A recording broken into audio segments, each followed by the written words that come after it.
तो ये भाग 4 के मौलिक कर्तव्य जो है आर्टिकल 51A में, इनको याद करने के लिए बड़ा चैलेंज होता है कि 11 कैसे याद किए जाएं। तो इनको 11 को याद करने के लिए एक ट्रिक मैंने बनाई है। देखिए उस ट्रिक को यहाँ पे देखेंगे।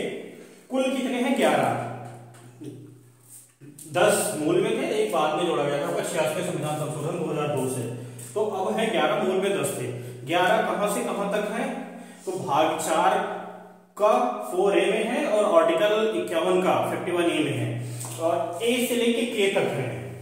तो बस कुछ नहीं याद करना है, बहुत आसानी से याद करना है। पहला अल्फाबेट मतलब कौन सा है उसके आगे एक शब्द याद कर लीजिए आप, वहीं से आप अपना डिटेल में मैच कर लीजिए और आपका याद हो जाएगा। जैसे पहला आपका क्या है? संविधान का पालन करें और उसके आदर्शों, संस्थाओं, राष्ट्रध्वज और राष्ट्रगान का सम्मान करें।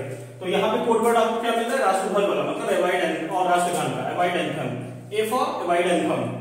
तो अब ए से हमेशा याद आ जाएगा कि हाँ राष्ट्रगान की उसकी बात कहाँ की गई थी? A for avoid anthem. B क्या है? बी फॉर बापूजी। बापूजी क्या थे? आपके गांधी जी। गांधी जी क्या किए थे? स्वतंत्रता के लिए संघर्ष किए थे। तो स्वतंत्रता के लिए तो हमारे राष्ट्रीय आंदोलन को प्रेरित करने वाले उच्च आदर्शों को हृदय में संजोए रखें और उनको पालन करें। तो बी फॉर बापूजी। बापूजी कहाँ? स्वतंत्रता के लिए जो उनको आदर्शों को रखना है, बी। तो बी में क्या है? बापूजी है आपकी। सी में क्या है? सी में भारत की संप्रभुता, एकता और अखंडता की रक्षा करें और उसे अक्षुण्ण रखें। तो सी के लिए वन वर्ड अगर आपको याद करना हो तो कंसोलिडेशन। कंसोलिडेशन करना रहता है, मतलब भारत की संप्रभुता, सॉवरेनिटी है, यूनिटी है, तो उसकी रक्षा करें और उसे अक्षुण्ण रखें। A for avoid anthem, B for Bapuji, C for consolidation, D for defence. Defend मतलब देश की रक्षा करें और आह्वान किए जाने पर राष्ट्र की सेवा करें।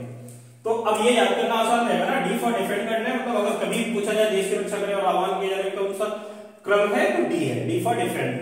ई में क्या है? इक्वलिटी या ब्रदरहुड है, मतलब भारत के सभी लोगों में समरसता और समान भ्रातृत्व की भावना का निर्माण करें, जो धर्म, भाषा और प्रदेश या वर्ग आधारित सभी भेदभाव से परे हो, ऐसी प्रथाओं का त्याग करे जो स्त्रियों के सम्मान के विरुद्ध है। मतलब यहाँ पे क्या है? इक्वलिटी की बात की जा रही है, ब्रदरहुड। E for equality.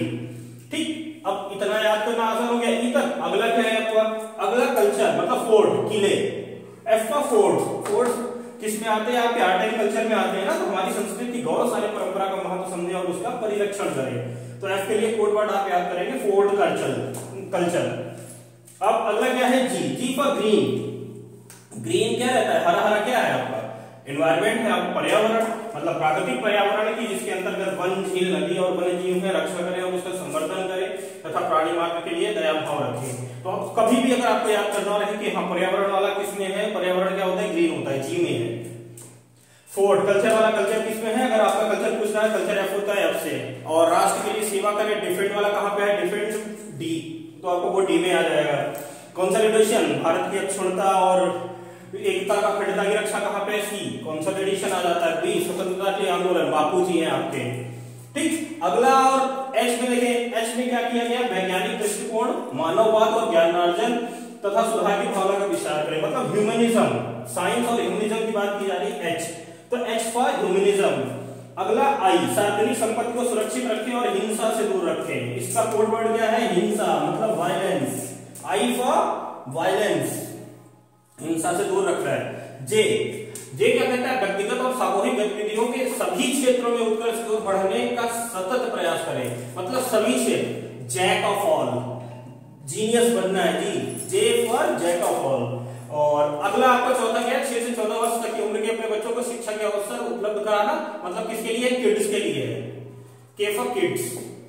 तो ये याद रखना बहुत आसान है। A for avoid anthem, B for Bapuji, C for consolidation, D for defend, E for equality and brotherhood, F for food culture, G for green, H for humanism and science, I for violence और J jack of all and K for kids।